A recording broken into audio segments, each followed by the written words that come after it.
You're nothing. Don't act like you matter, my mom said, her tone icy. My brother chimed in, smirking. Honestly, we forget you exist most of the time. I tapped my fork lightly against my glass and said, this won't take long. Just 3 sentences. By the second sentence, my mom's face drained of color. I didn't flinch, didn't cry, didn't even blink. Growing up in a family like mine teaches you how to wear your expression like armor. If stories about justice and family drama pull you in, hit that subscribe button now. This one is intense. Hi, I'm Haley, and that's exactly how Sunday brunch began. They call it brunch, but let's be honest, it's really just Sunday lunch with mimosas and extra judgment. The menu changes, but the attitude never does. We were halfway through some aggressively dry quiche when my mom launched into her usual performance review. She treats family meals like annual evaluations, except I never applied for the job. You're a nobody, she said, like she was commenting on the weather. Don't pretend you matter. Tyler, my younger brother, whose biggest achievement so far is existing wherever Wi-Fi reaches, added with a laugh. Honestly, we forget you exist half the time. He acted like it was hilarious, like we were all in on the joke. I didn't laugh. I just reached for my glass, lightly clinking it with my fork, and said, this won't take long. Just 3 sentences. They looked up mid-bite. Please, I said, glancing at Dave, my mom's husband. This one's for you. I pulled a plain black folder from my bag and slid it across the table. No flourish, no shout, just a quiet nudge across the linen. Tyler looked puzzled, like I was handing out resumes. Dave leaned forward, like he expected concert tickets. Mom didn't move at first, she just stared. Finally, she picked up the folder and opened it. Page 1, then 3. And I watched it happen. That slow, awful realization, like discovering the brakes don't work while the walls feel too close. Her fingers trembled. Dave went from smug to pale. Tyler's fork hovered midair, unsure whether to keep eating or run. She reached the last page. You little bitch, she muttered. Dave stood, chair scraping the tile. You said you deleted that stuff. I stood too, straightened my sweater, picked up my bag. The originals are already with people who matter, I said. This is just for your personal enjoyment. Then I walked out. Let's rewind. Technically, I'd moved back in with them 3 months before this brunch. I told them I couldn't afford my apartment anymore, that I was struggling and needed help. Mom was hesitant. By hesitant, I mean she said yes but made it clear she expected rent, chores, and zero attitude. Tyler lived there too. No job, no rent, no chores. He contributed nothing but dirty dishes and the occasional unsolicited opinion. I got the laundry room. Not the guest room, not my old room. The laundry room, which still had a rattling dryer at night like it was possessed. Every shake of the wall reminded me, just a little longer, until I find what I need. I wasn't there to bond. I was there because I knew there were things they never expected me to uncover, and I planned to find them. But none of that showed at brunch. I poured orange juice, passed the butter, smiled at Dave's fake jokes about millennials not knowing how to do laundry, even though I was the one literally doing it. I thanked my mom when she handed me a napkin, like she was doing me a favor. No one asked about my work. The closest I got to attention was, do you still drive that little car? For Christmas, I got a mug that said somebody's favorite daughter, which was funny considering they probably wrapped it the morning of. Tyler got a smartwatch and a trip to Mexico. I got to vacuum the stairs. So yeah, the moment at brunch wasn't planned. Not really, but it felt ready. When I saw Mom go pale, Dave's eyes flicked to the door calculating his escape, and Tyler finally shut up. I knew I'd hit the nerve. I didn't need to shout. I just needed to speak the truth. And I wasn't done. Some people talk about childhood like it was a sitcom. Inside jokes, weird traditions, embarrassing parties everyone laughs about now.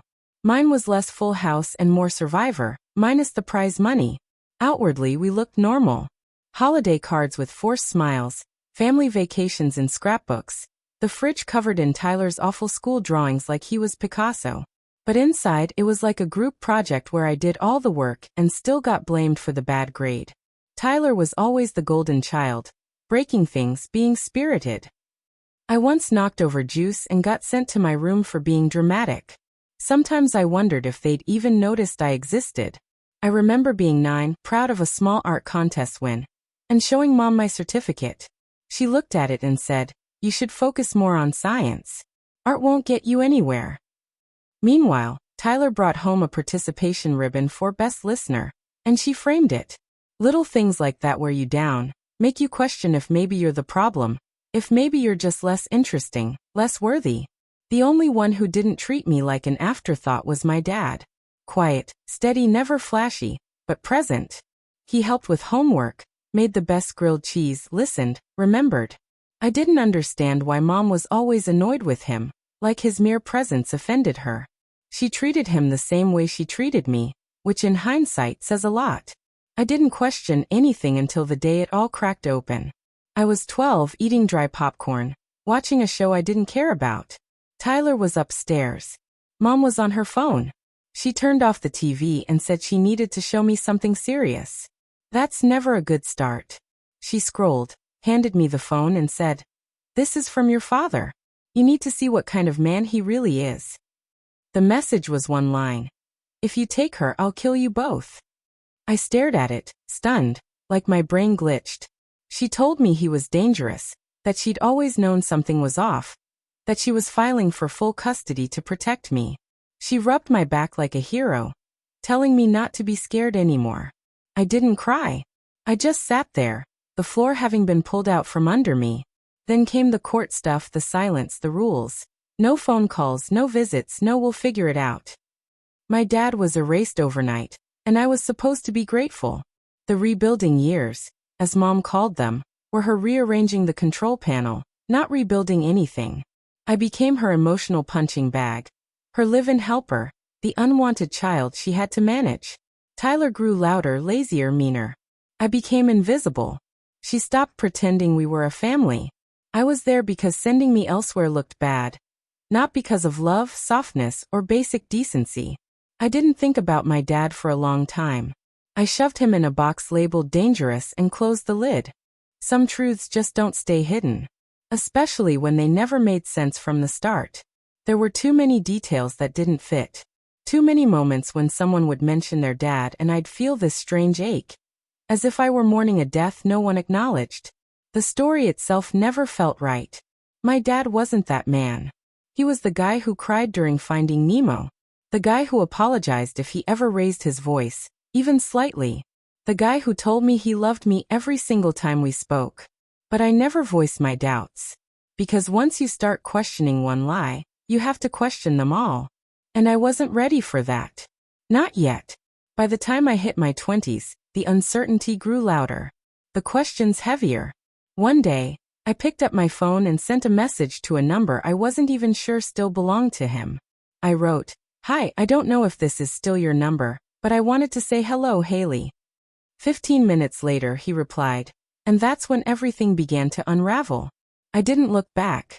Not after brunch. Not when the folder hit the table. Not when Mom's face twisted in that way where her expression faltered, but her pride refused to finish the collapse. I walked out, leaving leftovers, coat, everything behind. It wasn't about the weather. It was about the walk, the drama, the feeling of cutting ties without turning back. I checked into a short-term rental under a fake name. Nothing extravagant, just enough space for the shockwave to settle. 2 hours later, my brother texted, "What the hell did you just do?" Followed by, "Mom's losing it. Dave's yelling. They won't tell me what's happening."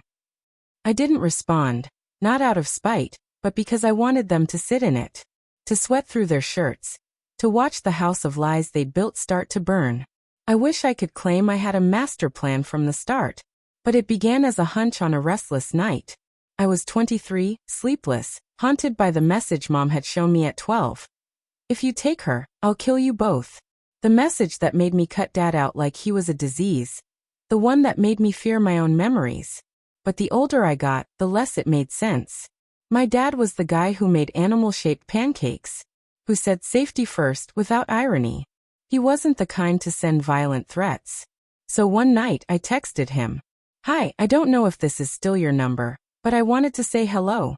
15 minutes later his reply came, "Haley, I've been waiting 10 years for this." 3 days later, We met in a park. Neutral ground. I expected him to look different, colder, harder, like maybe my memories had been a child's wishful thinking. But he looked the same. Just a bit grayer, a bit smaller. We sat on a bench and didn't speak about the message until the second cup of coffee. When I finally asked, he just shook his head slowly. I didn't write it. I didn't send it. I never would. No tears, no begging. Just an apology that I believed it, with an understanding of why I did. And strangely, I believed him. Not because of proof, but because my gut finally stopped screaming. So I started digging. At first, I didn't know what I was looking for. I wasn't a hacker or a conspiracy theorist. I was just a daughter trying to understand what really happened. I trained, got certified, became a licensed private investigator. Not the trench coat kind, the paperwork and forensics kind. Digital tracing, record pulls, metadata, bank tracking, the full G. Once equipped, I moved home under false pretenses. Told Mom I'd lost my job, couldn't afford rent, needed a hand getting back on my feet. She rolled her eyes, handed me laundry duty, dish duty, and made sure I contributed. Meanwhile, I searched. And I found it. An old laptop, shoved behind sweaters, password protected but nothing I couldn't crack. Inside were folders with names like Legal One and Assets Backup. And yes, do not open. I opened it. There it was, the fake message, typed in a Word doc, saved 5 days before Mom said it was sent. Marginal notes, revisions, a comment bubble that read too dramatic. Emails between her and Dave when they were just friends. Planning how to make Dad look unstable and protect the money. And the money. They claimed Dad lost it in a bad investment, but in a separate folder were bank records, wire transfers, offshore accounts, shell companies, all under Dave's name. They stole everything. The house, assets, custody, and left him with nothing but a tarnished reputation. I printed it all. Made copies. Gave one to Dad. That brunch folder? Just a souvenir. Fast forward. 3 nights later, a knock on my door. Dad. No hello. Just a tired smile. I got the call. It's happening. The lawyer had reopened the case. Money, house, record. Everything was moving. We sat on the couch. I made tea. I said, "Do you want to know how I found it?" He nodded. I told him enough. His only response, "You didn't have to do this. I didn't do it for you. I did it for me." Then came the texts. "Tyler, are you seriously blowing up the family over ancient history? Mom, you're not done. Don't think you're done." I didn't respond. I didn't have to. 2 days later, the certified legal letter arrived. Mom opened it, read, dropped her wine glass. Dave tried to play it cool. Tyler begged me to stop. But the court filings were airtight. Emails, drafts, bank records, the entire audit. The ruling. Full restitution. Every stolen penny returned with interest. House, cars, investments liquidated. Dave's excuses fell flat. Mom moved into a tiny condo with a leaky faucet and no housewarming. A week later, she tried one last stunt. A Facebook account in my name, false claims, harassment. Digital forensics traced it in 15 minutes. Judge didn't even get angry. Just stated facts. She fabricated messages, stole money, impersonated her daughter. Dad bought a modest house. Quiet. Real yard, sunny porch. Peaceful. He handed me coffee and said no big speech, just thanks. That was enough. We sat in comfortable silence. I told him live. He nodded. A week later, Mom emailed me. "You'll understand one day." Predictable accusations. I archived it. Unsolicited fiction. No reveal. No vindication. Just quiet. And that's what I wanted. A real kitchen, a real living room. A dad who jokes without hurting me. They used to say I was nobody. Funny thing about nobodies, we watch, we remember, we learn broken systems. And when we speak, we don't scream. We bring documents. Some days I wonder if I went too far. If I could have handled it quieter. But I remember how long I stayed silent. How much I let slide. No regrets. I wonder what you'd do. Walk away, or hand over the folder. Tell me in the comments.